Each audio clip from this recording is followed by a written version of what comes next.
Good evening.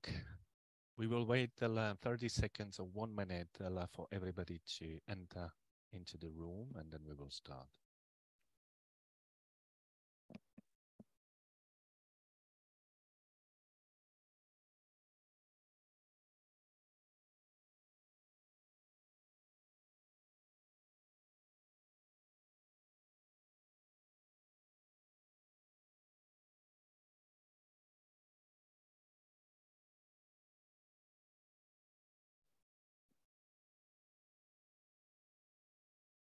Excellent. Good evening again, ladies and gentlemen. Welcome. This is the very last session of the Webstival, or I should say the end of the first of many more events and Webstival that we will be organizing in Climate Europe 2 project over the next years.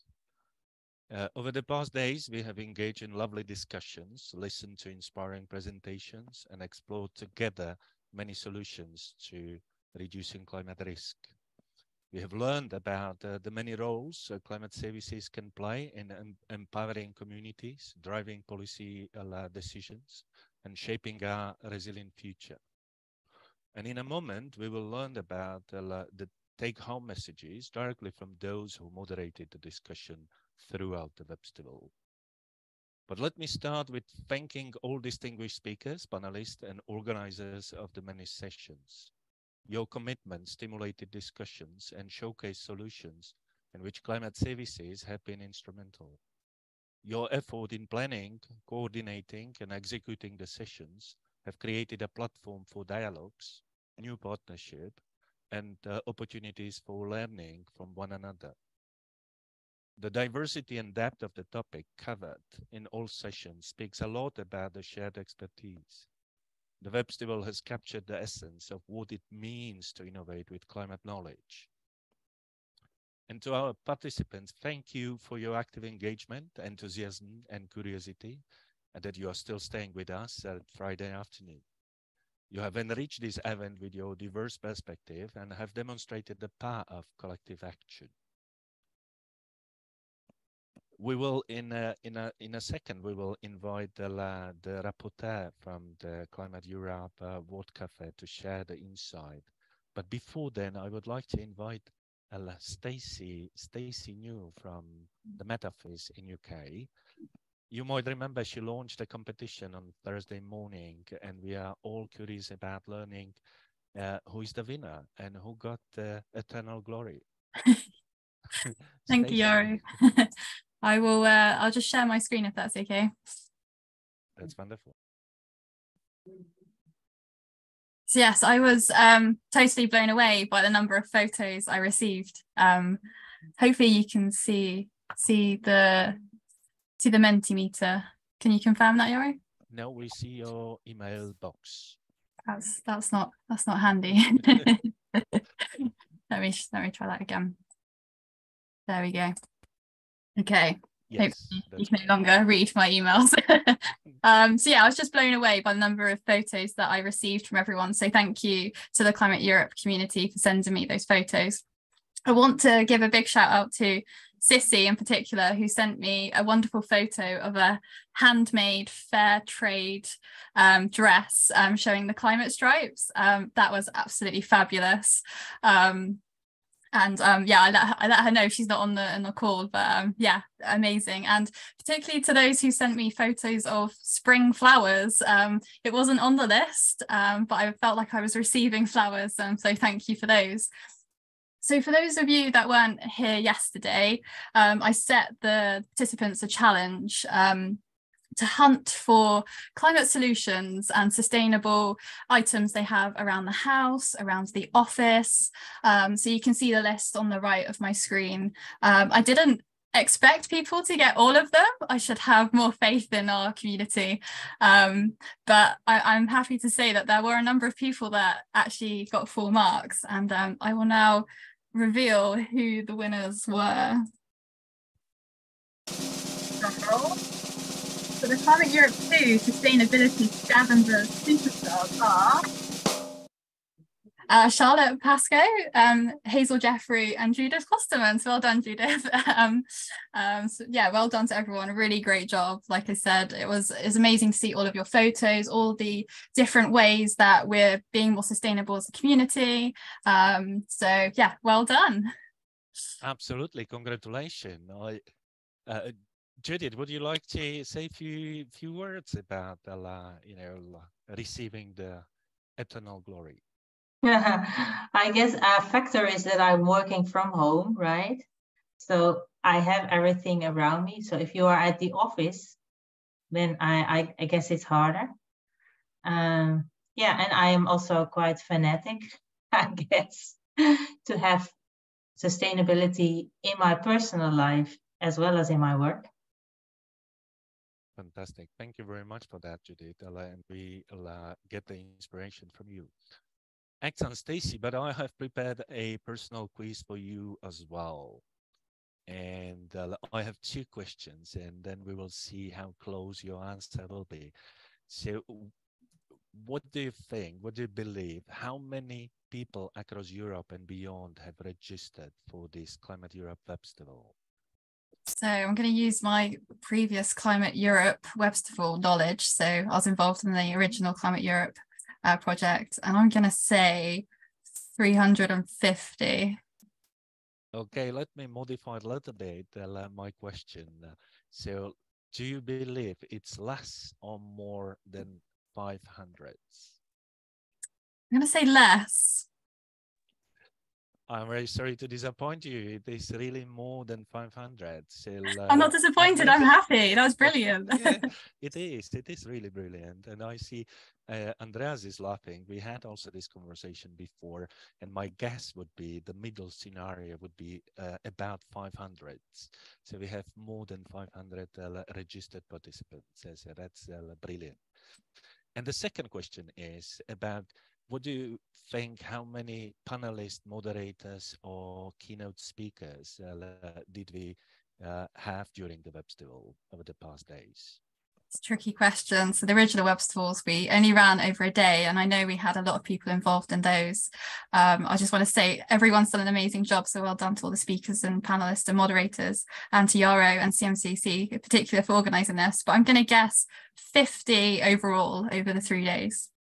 You are now much closer. So it's over 65.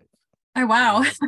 So more than 65 speakers, panelists, or moderator, and even more other people that have contributed otherwise, like organizing the session and so on. So it's really amazing. So this is truly the community getting together. Wonderful. Thank you very much, Stacy. And I guess you will have also some other ice-breaking activities for us later on, or do you want to launch it now? No, we can do it later on, yeah. Okay. Another Mentimeter for everyone to enjoy. Perfect. Thank you very much.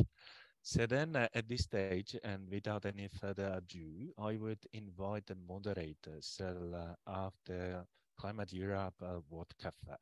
And those are Marina from University of Leeds, Angel from Barcelona Supercomputing Center, Andreas from Helmholtz Centrum Heron, Judith from Wageningen University, Gretel from Ecological Institute. So perhaps we take it in the same order. So Marina, would you mind sharing with the whole audience, with anybody, what are the key take-home messages from your session on standardization and the framework?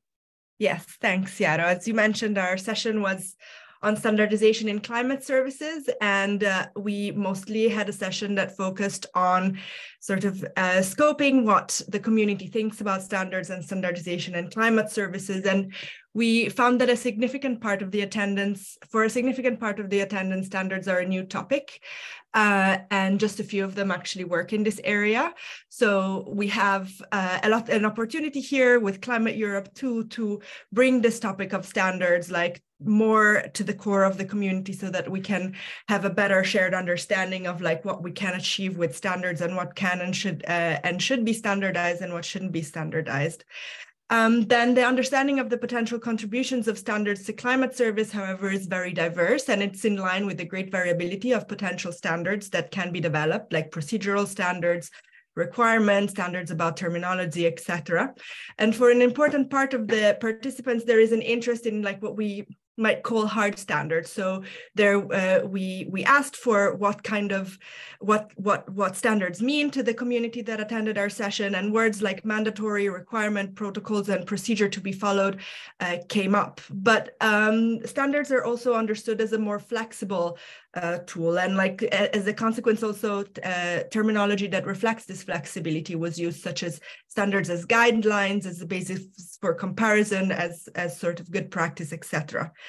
Nevertheless, there was quite a bit of consensus that confidence and trust are the main benefits of the standardization of climate services for the audience, and other potential contributions of the standards to the sector are interoperability, setting benchmark for quality, etc. And we see that there was actually quite a bit of overlap with the main benefits and aims of standards that have been developed in the UK Climate Resilience Programme project on standards that was carried out in the last year. Another important thing that came up is that we really have to think about what climate services are for. Like when we think about standardization, purpose is important. And we really need to take into consideration, especially as this might raise some tensions between having strict standards or like more looser standards, and how they affect innovation and adequacy of particular processes in the climate services value chain. So this is actually also in line with some of what we're doing in Climate Europe too. So thinking about the coherence across the value chain, and trying to sort of have this bird's eye view to not impose necessary tensions and complexities. And there was also agreement among the audience that we cannot standardize climate services as a whole, but we need to take it in bits and pieces. So there is some indication that what we are already doing in Climate Europe 2, like what we have started doing, is already going in the right direction. So we are identifying climate service components, and we are addressing standardization issues in these components, but also in the context of Work Package 1 with this bird's eye picture, exactly to avoid the kind of tensions that I mentioned. And just to close, just to reiterate, Climate Europe 2 can really play a role in familiarizing the climate services community with what standards are, what role they play, and what standardization procedures are, and how they can support an equitable climate service community. Thank you. Brilliant. Thank you very much, Marina. I would have only one follow-up question, and this is about, you mentioned that some things should not be standardized, a part of the whole climate services, but you said the discussion was about perhaps some processes and some parts of what we are discussing in the field of climate services should not be standardized. Can you give us an example of those? This was actually an explicit question that we asked, but we didn't really quite get there. I think also, as we have heard, like also in the climax session this morning, like we really don't want to build too much rigidity into the system. There is a risk to stifle innovation, and that's definitely something that we really need to pay attention to avoid with standards and standardization. So we actually really welcome inputs from the community on, like, warnings or advice that we should be really taking into consideration. But that's definitely a question that is alive and will be carried forward in Climate Europe too. Brilliant. Thank you very much. May I now turn to Angel. Angel, what are your take-home messages from the breakout group on data and processes? Absolutely. I think you can hear me. Yes. So yeah, we had a very engaging session yesterday with more than 60 participants, and we got a lot of discussion. It was very dynamic. Although I need to say that although we had a good gender balance in the audience, unfortunately, we did not have a lot of stakeholder participation. So the remarks that I'm going to be discussing now on behalf of the entire team who facilitated and also work on this session need to be understood as mostly coming from a technical or research audience. So, something important to mention there in terms of challenges. It is key to assess and communicate uncertainty and risk to decision makers. That was one of the main points that came out of this discussion. And not also, issues on how to measure and understand uncertainty and risk, but also its propagation. For example, Anna Pirani, who is here, indicated in our session that we can take advantage of the already established uncertainty decomposition to help us with this issue. And this comes actually also from the IPCC community, which is an important, obviously, a very important resource. Another point was the importance of guaranteeing a minimum of data requirements, for example, quality, accessibility, traceability, compatibility, and many other entities. For example, Mark Payne in our session provided concrete cases underscoring the importance of having traceability. And this connects to some maybe more technical wording that I don't know if we have time to discuss here, that is data provenance. A very important topic here, and thank you for mentioning this, Jaro, is not only about climate data and processes, it's about data and processes. When we deal with climate services, there was consensus that it's not only about climate data. Climate data is important, but also socioeconomic data, as is needed for many, many, many climate services. Mikko Strandlendorf indicated that it has been easier during the last several years to get access to climate data, in part thanks to the efforts of 3CS and the entire different efforts from the European community and the European Commission. Several people, including Carmen Gonzalez, who's also here, indicated there are still several obstacles obtaining and compatibilizing socioeconomic data. Participants such as Charlotte Pascoe, which I think is here too, also underscored the importance of creating awareness on how to benefit from climate information and services. A lot of people don't even know what we have out there. And mentioned, for example, by Milana Vukovic, was the need to homogenize language to avoid silos and enhance communication among different sectors, and especially with the stakeholders. Overall, there was consensus on the importance of having a set of very tailored recommendations, guidance documents, and standards for verifiable and reproducible digital products used by climate services. So, overall, it was interesting to see that several of these challenges and topics have been already in the proposal stage of Climate Europe 2 and has been already under discussion by the entire team, well beyond Work Package 2. And something that I would like to underscore here is that we learned that it was extremely important to deal with data and processes, but this set of standardization and guidance documents and the entire processes should go well beyond what is only data and processes related to the actual modeling or monitoring or prediction, but needs also to address a very important thing that was mentioned in the discussion, which is if a climate service is really fit for purpose, if the solutions that we are providing are fit for purpose. Thank you. Excellent. Thank you very much, Angel. I must say we were all very jealous because you had the largest audience during the coffee break, the World Cafe breakout groups. So you had more than 180 registered participants.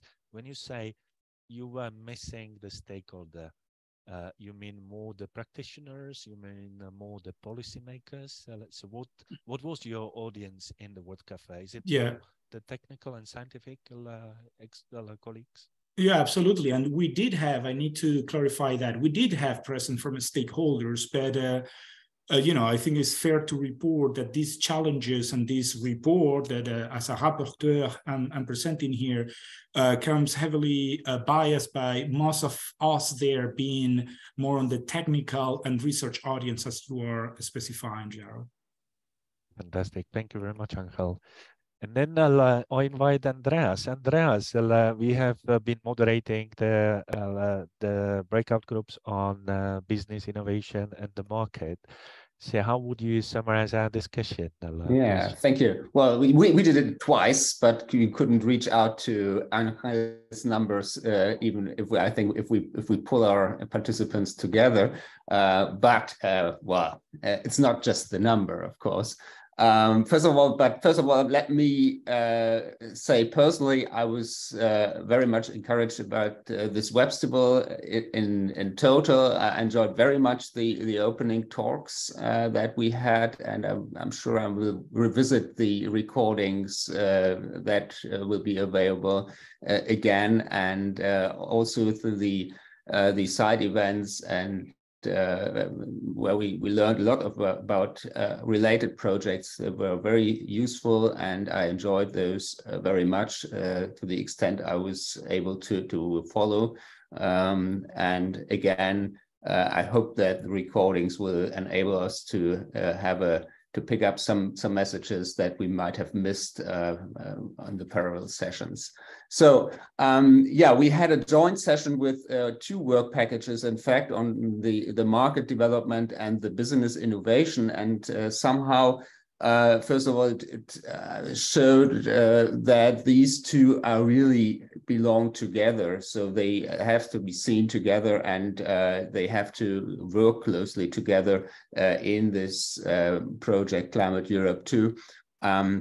And I think that they will somehow also be very valuable, hopefully, for the work package 1 for the standardization process. So because I think we have some key tasks there that will have to fit into that process.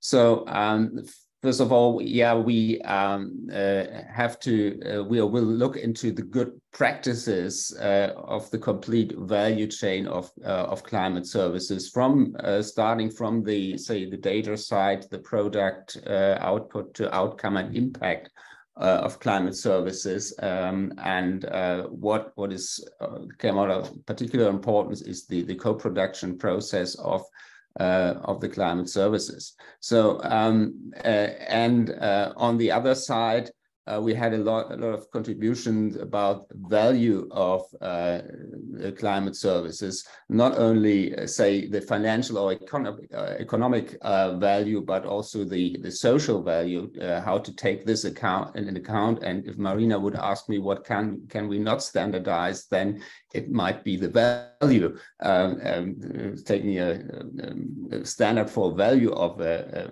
climate service.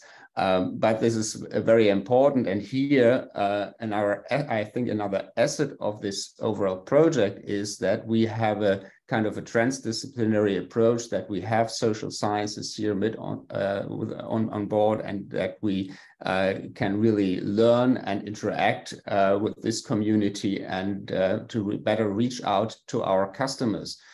To the users of these services, because there is, as we all know, still somehow still a lack of taking up what we have in terms of asset about climate variability and climate change, and how to better bring this to the end users.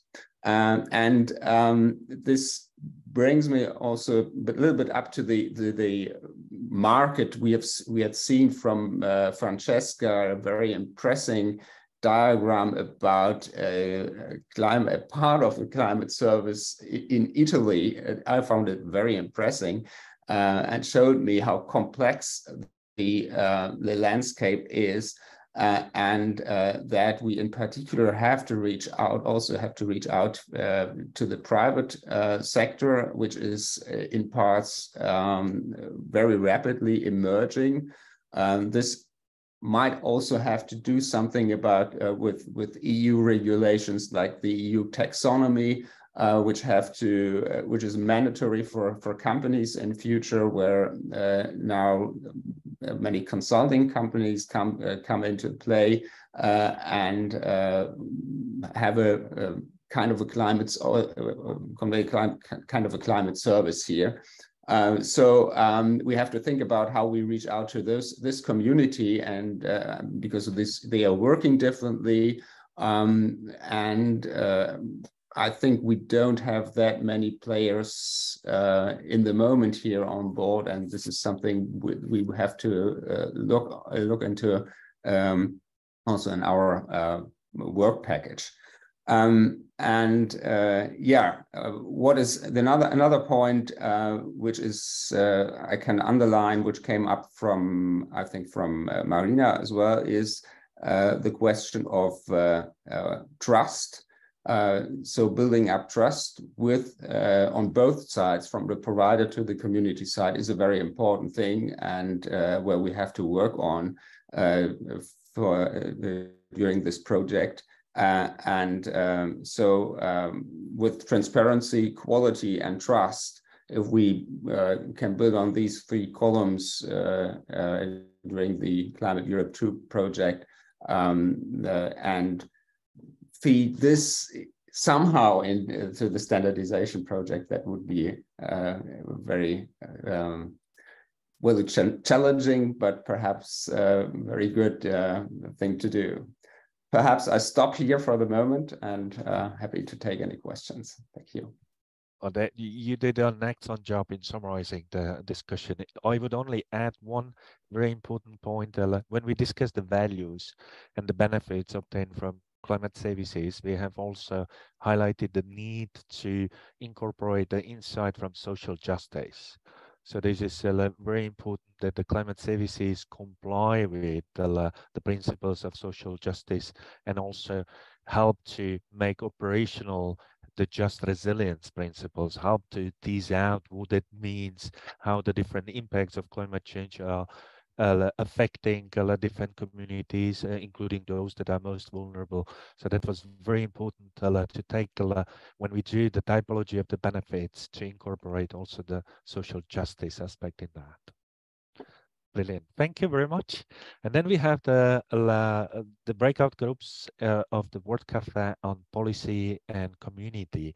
And we have two rapporteurs, Judith and Grit. Who would like to go first?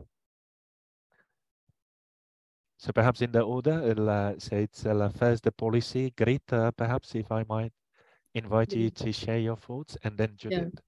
Yeah, sure. With pleasure. Yeah, we had 2 rounds of very interesting World Cafe on policy and society. And I'm giving here a small update on the policy context and the policy support for climate services and standardization. So we really started this World Cafe with giving the audience 2 questions, which will drive us probably for the whole time of this project. And they are how standardization of climate services can, on the one hand, support EU policy making, and on the other hand, what are the requirements from policies for such a climate service standardization? So this is how we opened it. And in our room were a lot of people which were not just from science or policy governance, they were from a science policy interface. So at the beginning, we just realized that we had so many people coming from what they called other. And then Marta asked, who are the others? And it turned out there's a lot of people from the science policy interface, which was brilliant, really, in a way, because we had a really hands-on discussion on scientific approaches with a practical implication. At least I could see that through the questions in the chat, which were meant to reach out to the policy theme. So what we did also is we prepared kind of 3 questions where we were seeking guidance from the audience and said, if you know something about this, if you have information for us, please send it through the chat or tell it to us. In fact, people prefer to sending more information through the chat. And we were interested in understanding again from them how they feel about the social context underlying around any policy and how important they think that is. And if they can think of any special social context, we should really look on when taking into account designing a climate service, standardizing and evaluating them. This was one, and the other one was we wanted really to know at what stage in the design of a climate service, participation makes sense. And also another broad, I mean, we had broad and tough questions was about standardization. If this can help, a standardization of a climate service can help sustainability in general, and also have a long-term lasting and help to overcome political polarizations and party dynamics. So we told people, we know they are broad questions, but we really do appreciate, and people they rather send information than that they spoke, but they rather send, at least for the policy team. And I clustered them here for you. One, what was said again and again, or wrote again and again, is that it's indeed important to look on the contextual part of institutional and political frameworks.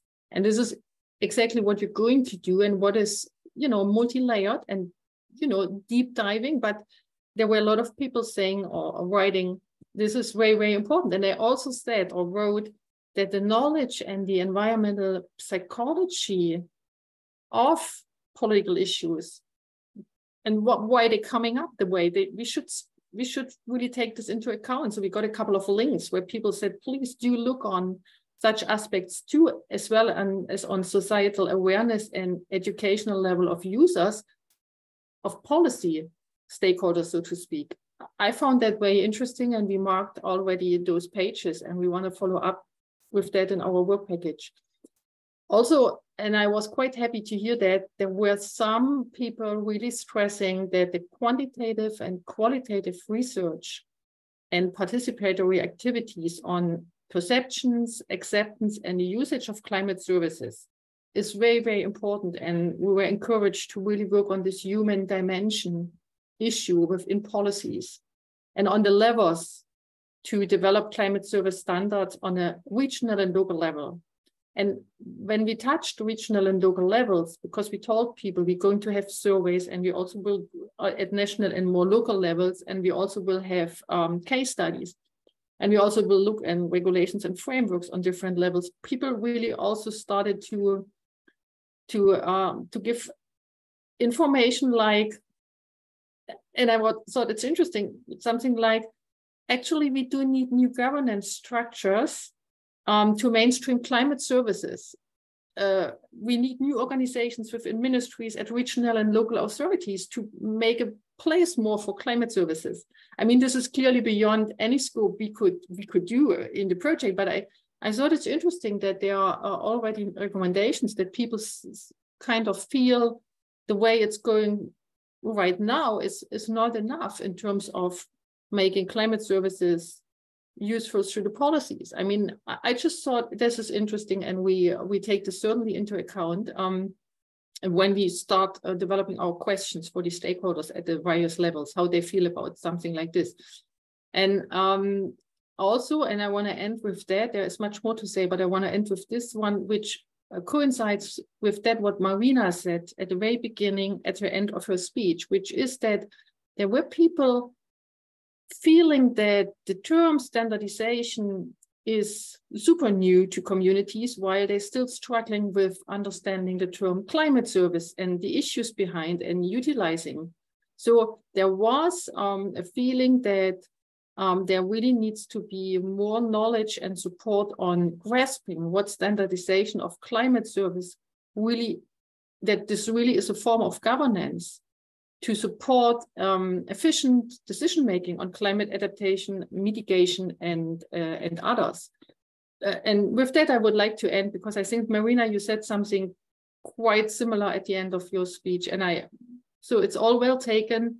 And the big message for me was, yes, we have complex questions. And yes, what we're trying to do in the policy theme is not like easy, and it has multi-layers, but this is how it is. Yeah, so thank you.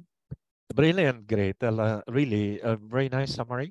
And I would fully subscribe that the standardization in the meaning of bottom-up agreement, what are the principles, what are the shared practices, it's a instrument of governance, soft governance, converging the different views and perspectives. And thank you very much. Judith, what about the community? Do you have some take-home messages about how we are building the community of climate service surveyors and users? Yes, I want to share my screen for a moment because it's just a Word document, but please go on. I hope Yes, you can it's coming. see it. It's coming. Yes, now we can see it. So there is a little bit overlap in between what I have here and what Grit has already told you. So in total we had 57 participants, most in the first session and less in the second one. The takeaways that I got from the report are that we should work bottom up from user needs in climate services and make sure that people understand the relevance. We should include local youth groups, elderly groups, women and migrant representatives to have inclusive climate services. And we should involve users in all stages of climate service development. And as Grit already said, standards can promote policymakers to develop a long-term vision. Now, if you look at these takeaways, then the challenge is, of course, to how can we actually involve basically everyone in Europe in climate services, since time and budget is limited.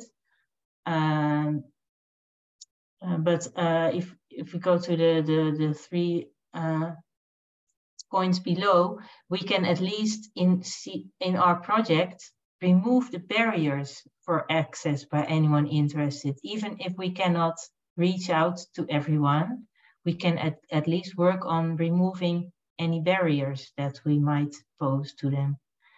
And another way to deal with this challenge is to use a range of communication and engagement tools. And for one group, online will work. For the other, you have to travel to them and talk to them in their own language. There are all kinds of, there is a whole array of communication tools that if we use those, then we can reach out to more different people. Then we also got some really nice additional ideas for our engagement, additional events or structures such as focus groups, maybe educational events. Topics for events could be data visualization and successful examples of climate services. Julieta got a lot of ideas for the Climate Europe platform. So share good practices, events and news, facilitate interaction with service providers, download of resources, online discussions. So I think that these are really good ideas for the platform. So that will be my report. Fantastic, Judith. Could you please stop sharing so that we get excellent. Thank you very much. So that was brilliant. And I think this Webstival brought together more than 500 people, which is an excellent start in creating the community. And we hope to reach 1,000 or even more in short time before the end of the year. So this is absolutely brilliant. Thank you very much for your hard job, for excellent organization and excellent summary. We might have time for a 1-minute statement from you towards the end of the session. You might think about what you would like to share with the audience in terms of next step, what you are planning, what you are doing. But before getting there, I would like to invite back Stacy. Stacy, would you like to get us a little bit more energize us a little bit before we go into the second panel? Yes, so it is another Menti. I know you've all been through a lot of Mentis over the past 3 days, but hopefully this should be the last one. So you know the drill. There's a QR code on the screen if you would like to scan that. If you're joining from the browser, please go to www.menti.com and enter the following code: 76969273. If Ariana or someone could put that in the chat for me, that would be really helpful as well. So I'll just give people a couple of seconds to join. This is just to get your feedback on the Webstival, what you've enjoyed. Not going to spoil them all, but there's just 3 nice questions for you to answer. This will help us make the forthcoming Webstivals bigger and better, and hopefully you'll enjoy them even more. So I will kick us off. So at the top of the screen, you can continue joining the Menti if you haven't quite joined yet. So I would like you to describe this Webstival in 3 words. Any words, can be positive, constructive, anything you want.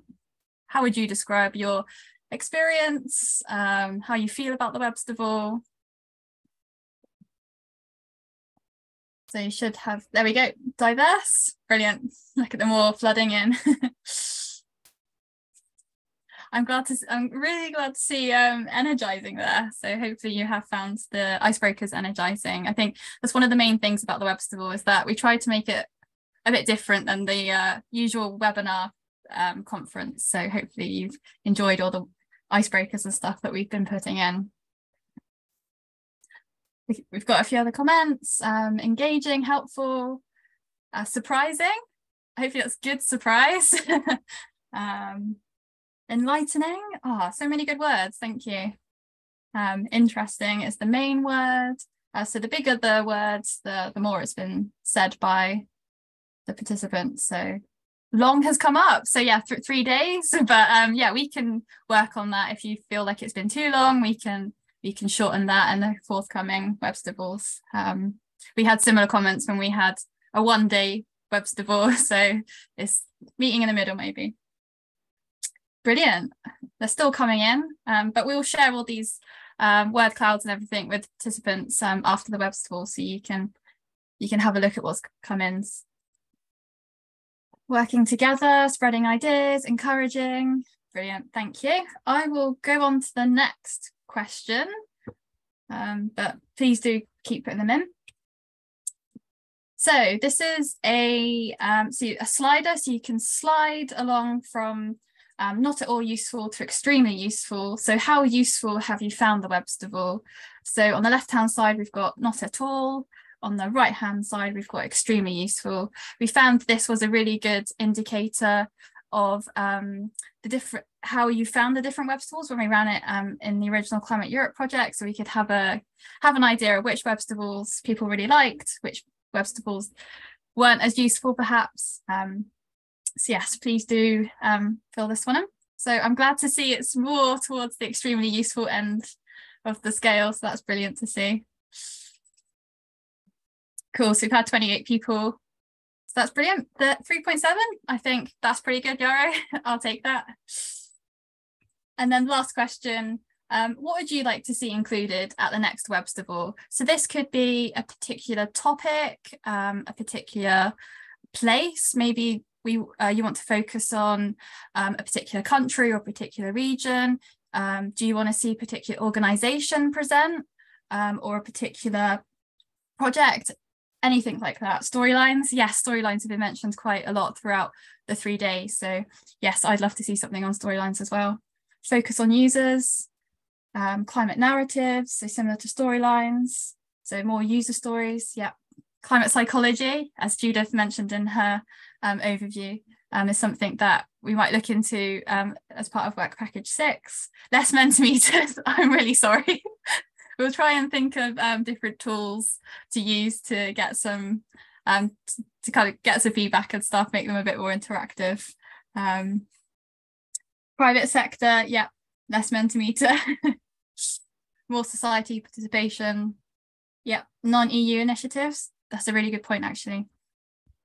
Festival instead of Webstival, yes, we do have festivals planned, so yeah, watch this space. More Stacey, oh, thank you very much. More games. Oh, I love Mentimeters. So do I. Thank you. Audience being able to speak. Yes, I think that's a really good point. Having the audience, hearing more voices, I think would be good. More hungry users. Yep. Watch more state. Oh, thank you for the love. examples from other projects. Yeah, so part of Climate Europe too, we are building case studies and things like that. So we should be able to share more user stories, examples from other projects and things like that for you, and more diversity. Yeah, so that's really helpful. Thank you. So that, as I said, this feedback will help us make the next Webstival even better, and hopefully we can improve that scale and get us near 5 for extremely useful. So thank you for filling that in. And as Yaro said, the Climate Europe 2 the project is about building a community. So there are a number of ways that you can join the community. By scanning the QR code, it will take you to a form that you can fill in, which will join you to the network. And so you can receive emails and updates from us. You can also join our Twitter account, so at Climate Europe 2. And we also have a really successful LinkedIn group, which we've brought along as a legacy piece from the original Climate Europe project. So you can join the LinkedIn group, share any project news you have, any organisation news, any interesting webinars you think the community will be interested in. This is a really nice friendly space. So please do have a look at the Twitter and LinkedIn and join the network. And you can visit our website to find out more about Climate Europe 2. But I think the Webstival has done a brilliant job at explaining what the project aims to do. And it's all about building a community where we can share our work, thoughts, feelings about climate services. So I hope you have enjoyed the 3 days. I will stop now, and hopefully that is your last Mentimeter. Thanks, Yaro. Thank you very much, Stacey. It was brilliant. I will get back to one of those results in a few minutes, but I would like now to invite our second panelist, and they are representative of many side and guest sessions organized by other initiatives that are closely connected to Climate Europe 2. And I don't know whether this was visible, but the projects that we have chosen for this Webstival, they were not chosen randomly. I mean, there was a narrative. If you look at the different side event that we had yesterday, the VT Geos, the Reach Out, the Protect, the E-Shape, they all covered a different aspect of what we are doing in the Climate Europe 2. They looked into the data sources, they looked into how to deliver certain services, how to prepare the services for commercial procurement and so on. So we have, and then the guest sessions from today, they were brilliant.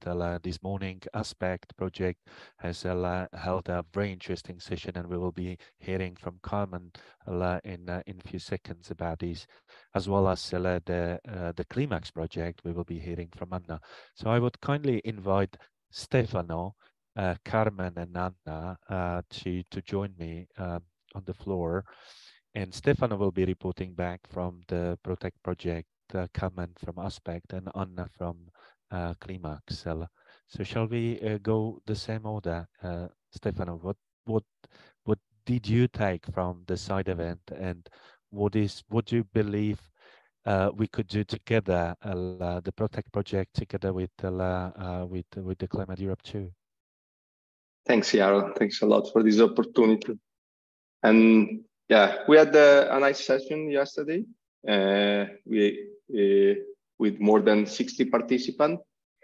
And so we had the opportunity to disseminate the aim of the project, the Protect project, and also the first results, the outcome in the first year of implementation. And we have discussed a lot about the importance to prepare the ground for public authorities and buyers in setting up pre-commercial and innovative procurement for the next generation of climate services, in particular, those climate services that are using Earth observation data set.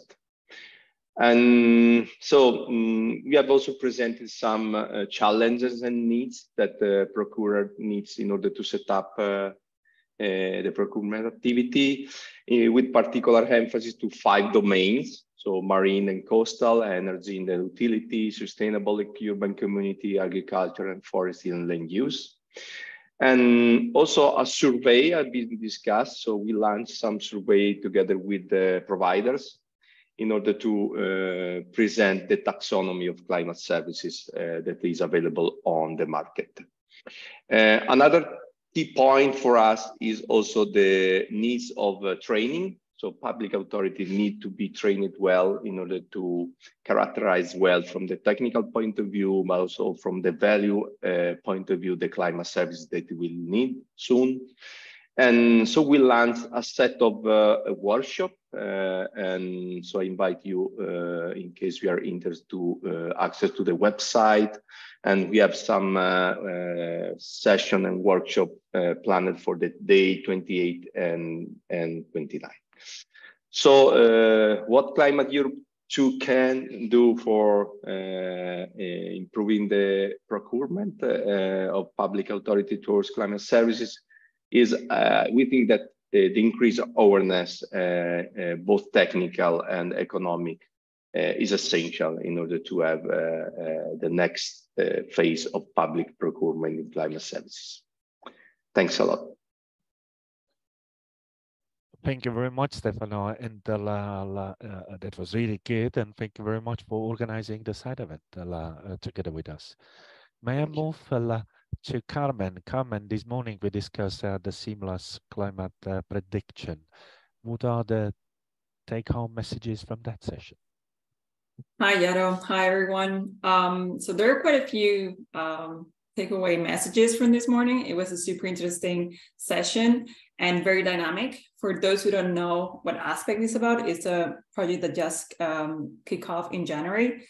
And the main objective is to create this seamless seasonal to decadal projection system. That's more like the searchy part of the project, but there's also more a section on the application side, if you want, where we're also trying to better understand the needs of climate users at different time scales, so from seasonal to decadal and beyond, and how that differs in different sectors, with the ultimate objective of trying to increase that a group of users that we have in this community here in Europe.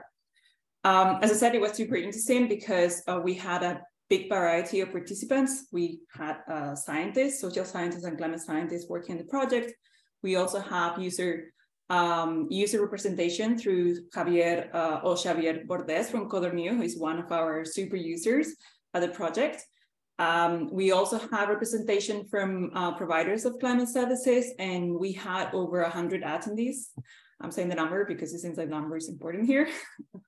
From those 100 attendees, about 20% define themselves as users or potential users, and we found a lot about the community that we are creating, not only in Climate Europe 2, but in Aspects. When we asked them why they use climate information, we had a different variety of questions or answers, but many of them are related to planning and infrastructure, compliant regulations, risk assessment, whether it's for water availability or environmental protection, developing early warning system, power plants research, insurance, reinsurance. So that shows there is a wide variety of sectors where climate services can play a role in. We also talked about the enablers and the barriers that these users face when using climate information and climate services. And as enablers, they mentioned standardization several times, which it shows that Climate Europe 2 is a need in this community. They also mentioned a lot of visualization and other tools, a lot of training and understanding, as many people has mentioned in this closing ceremony. They also mentioned access to public data, transparency, the need of funding, extra funding as enablers. But also as barriers, they also mentioned the lack of funding. There's a lot of comments about uncertainty, lack of climate literacy, climate jargon, black box, which for me, it's clear that training is a main element to be able to connect with this wider audience. We also talk about uncertainty and low confidence and low skill in forecast, and how more time, money, and resources are needed to build up this ecosystem. In terms of maybe something also interesting to share with you guys is that when we talk about the prediction lead times of users, they're fairly homogeneous, but there is maybe a special interest of a forecast at the 10 and 30 years, but also multi-annual. So it's super interesting because as we discussed with our super user, Xavier, different tools and different forecasts would allow us to take different decisions, going from more the operational side with weather forecast to maybe more strategic decision like which crop are we going to change, what are management strategies, either do we need to build another reservoir, a water reservoir, given that there is a drought, happening in the south of Europe, decisions that go beyond maybe the 2 weeks or 3 weeks timeline. So yeah, there was also highlights that there's a very limited peer review literature. So we have a call for evidence that I don't know if our colleagues from GMGT can post the link in the Q&A. Call for evidence for great literature that will help us understand what are the needs of the different users at the different time scales throughout any sector. The more the merrier in that sense, and that applies for the European landscape, but also outside Europe. And yeah, that was there. We also talk about the open competition to get to fill into positions for our super users. So again, if our colleagues from GMGT can share the link in the Q&A box, I'll be highly appreciated. We're going to work very closely with our super users. Xavier from Colornew is one of them, but we're looking for an extra 2 spots to fill in those 2 positions. And throughout the next 4 years, we're going to work with them to better understand how they make those decisions at different time scales and how this seamless prediction system is going to be able to help them in managing the risk at a strategic level and operational level. And I think in a nutshell, that's what we discussed. That was fantastic, really. Thank you very much, Carmen. Yes, I would like to highlight the call for participation, call for becoming the super user that was discussed, the number of benefits coming out of this. You might have recruited many climate service purveyors from this Webstival already, because everybody's interested in innovating own services, and the climate forecast is probably going to be something very interesting, right? Yeah, just one last thing. I know we're a little bit behind schedule, but this is the first user forum of the project. There's going to be another one in April 21st. So please, tune in our social media, because we're also looking for your participation. Thanks. Thank you. And if I remember correctly, the second part of the user forum is going to be a little bit more technical, and there will be some breakout session exploring the value proposition for specific different users. Excellent. Thank you, Carmen. And now, last but not least, Anna will report back about the Climax project, which is equally exciting, because it's one of the projects of mission adaptation, and it's launching also call for evidence and participation for development of interesting framework. Anna, would you share your insight from that session? Yeah, sure. Thank you. So I co-moderated this with Jeremy Paul. We're both from CMCC, the Risk Assessment and Adaptation Strategies Group. And we had a very nice interactive session about the Climax project. So those of you who don't know it, it's climate risk and vulnerability assessment framework and toolbox. And as Yara just said, it's directly supporting the implementation of EU mission adaptation, especially the first objective on preparing for climate resilience in Europe. And so we had a nice overview from Bart, who's the coordinator, and what a key take home was that the project is trying to make a difference at the regional scale. So I liked the way he described that as the project getting to climate ready regions. And it's not just to address sort of future climate change, but the project is working also alongside civil protection agencies. So it's dealing with the climate change now and preparing resilience, building resilience for future climate change. And the project is a nice approach to actually broadening the uptake and implementation of practices to support stakeholders. So there's actually a funding component to the project. And so around 50 or so, 50 plus different types of users will hopefully be funded through some targeted activities that will help them implement this multivariate risk approach. and helping them navigate all the available information on climate change, impacts, vulnerability. So a core activity of the project is this toolbox design. So accessing the available existing resources that are very broad, and we all know that from the day's discussions, these 3 days. So in addition to the sort of stakeholders that will be in this pool of around 50, we also have what I guess we can also call super users. So 5 pilot project approaches, and they will start earlier in the process to really get the framework and the toolbox developing in a useful way. And then at that point, there'll be a call for wider participation to get support to implement and uptake these resources. And we had 3 panelists, very diverse panelists, and they covered what I really liked about this session is that they sort of range all across the project approach. So it goes from one end, the challenges from the point of view of one of our pilot project leads, the challenge on the ground to actually implement climate risk assessment, how to make use of all this wide variety of data and information, and the challenges they face also to build awareness and buy-in. And then we had a perspective that showed the value of a toolbox and a framework approach to facilitate implementation. It was about looking at flood risks.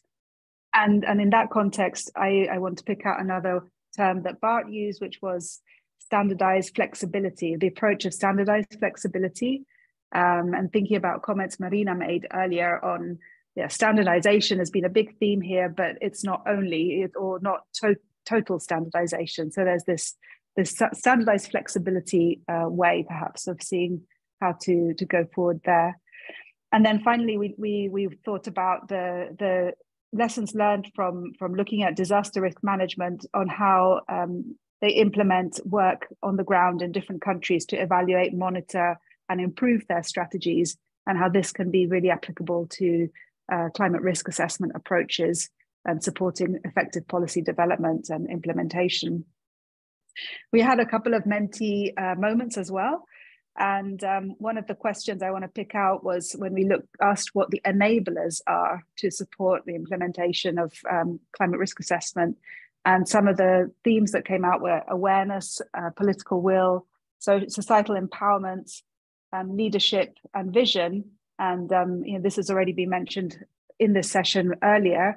And so in this context, we discussed how storylines were a valuable means to support these enabling factors, so complementing the more technical data driven side and using storylines as a really important communication tool to build trust and understanding, improve awareness, and so on. And then at the end, we discussed the legacy of the project, how these sort of more bottom-up, smaller scale activities in different parts of Europe could build into a European perspective and help, going back to Mission Europe, help build resilience in Europe. And we thought that this application of funds to actually activate and support and work alongside different stakeholders was very effective for from a legacy perspective. And we also appreciate the approach that we're using of implementing a community of practice. So we build a network of networks and use that to both develop the project as it's starting, and use it also for the feedback mechanisms that you might expect from a sort of independent advisory board or whatever. But we really want to work in a community orientated way. So learning, mutual learning, development, and again, avoiding working in silos. And the other final thing that was flagged is the hope to share a significant number of success stories from different parts of Europe and different contexts. So we also had a call for evidence, focusing around climate risk assessment practices. And thank you, Andrea, for posting the link to that. So we're looking for, much as Aspect is looking for evidence and information that's not usually found in the scientific literature. And another call will be issued later this year around the summer for this funding mechanism. So you'll hear from us on these issues. And so just to wrap up Yara, you were saying how this might complement or tie in well with Climate Europe.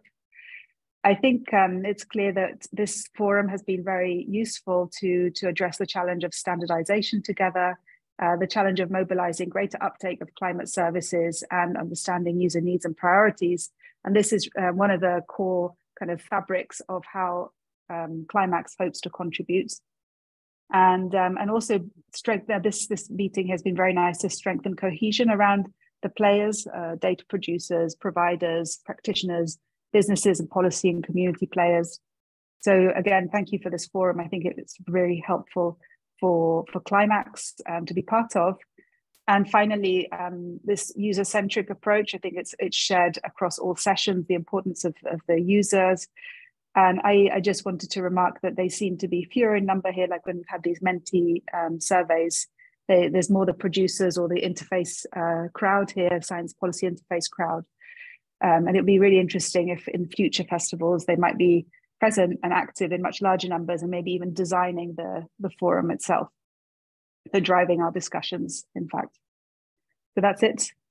Brilliant. Thank you my very voice much. is running out. This was really good. Thank you very much. And on behalf of the whole Climate Europe 2 team, I promise you that we take up the challenge. We will elaborate what is this standardized flexibility. We will come up with a definition. We will come up with a community standard for that.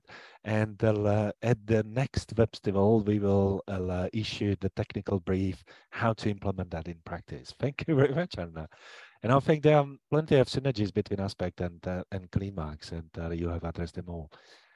At this stage, I would like to invite Paco to join us. Paco, I was really admired. You have followed many of the parallel sessions and side events and so on. Although I know how busy you are, and you are the coordinator of Climate Europe too, among others. So what is your view? How did you perceive this Webstival? What did you like and what did you like less? Okay, thanks a lot, Jaro, for the floor. I'll be brief with just saying a few words before the closing. Well, I would like to start thanking the organizers, and in particular the CMCC colleagues who have been working so hard in the last few days to really make this a success. I would also like to thank the many participants that joined both the plenary and the different individual sessions. And it was quite a surprise to see the attendance of some of these different sessions. I was jumping from one session to another to really sense the flow of information and exchange in those sessions, and it was really enjoying the commitment of those that were participating, either as panelists or by formulating questions. I don't want to forget how important Climate Europe, the initial project, was for the inspiration in many aspects that we are trying to push forward in Climate Europe 2. And don't forget that the idea of the Webstivals comes from the colleagues in particular at the Met Office who came up with this way of getting the community together. And it's a pity that Paula Newton is not online anymore, because I was really a fan of her way of working. One of the Climate Europe 2 objectives is to identify and animate a climate services community in Europe. From this perspective, Climate Europe 2 is only important because it offers an opportunity for the relevant actors. In this case, it has been European projects to come together and show what they have done and how they would like to engage with those that are vulnerable to climate. I think this is very satisfactory to see that so many projects have been ready to spend their time to use the platform that Climate Europe 2 was offering them, and to share all their knowledge and expertise, and also to identify the synergies that they can build among them and among those projects. And Jaro just mentioned the example of Climax and Aspect. A message that I take home from the discussions is that a lot of work lies ahead of the Climate Europe 2 partners. This is to make progress in the meaning of the standardization of climate services, the development of a vocabulary that everyone can use and facilitates understanding, the improvements of the community that we can identify and that will go well beyond the community that has been represented in this Webstival, the strategy to identify the business models and the value in climate services that Andreas has mentioned, and that is a key element of the climate services. Also linking to all the relevant initiatives and make the most to identify and promote those synergies that are so much needed to make the most of the investment that the European Commission and the different countries are making. And finally, demonstrating that all this serves to increase the penetration of useful climate services and to generate the markets, both in the private sector and the public sector, that can satisfy the needs that we are seeing emerging very quickly. This is the first Webstival of our series. There are many lessons that we need yet to extract from these events. And we hope to use those lessons to make the Webstivals a tool for everyone to engage into developing more trustworthy, equitable, and efficient climate services. I hope to see you all and many more at the next Climate Europe 2 Webstival. And I would like again to thank the organizers for this opportunity to demonstrate that things can really make progress if we work all together. Brilliant. Thank you very much, Paco. There's nothing to add, just on one thing. The organizing committee is composed by many institutions, and many organizations have contributed to making this event a success. That's Barcelona Supercomputing Center, that's UK Met Office, that's University of Leeds, and many others, Wageningen University. Everybody of you around here have contributed enormously to making it a success. In addition to the team in CMCC. And thank you, Ariana, again, for your patience and for your excellent technical support. So with that, I would like to thank the audience, again, our panelists and everybody else. And I wish you a nice evening and see you by the next Climate Europe 2 Webstival. Bye-bye.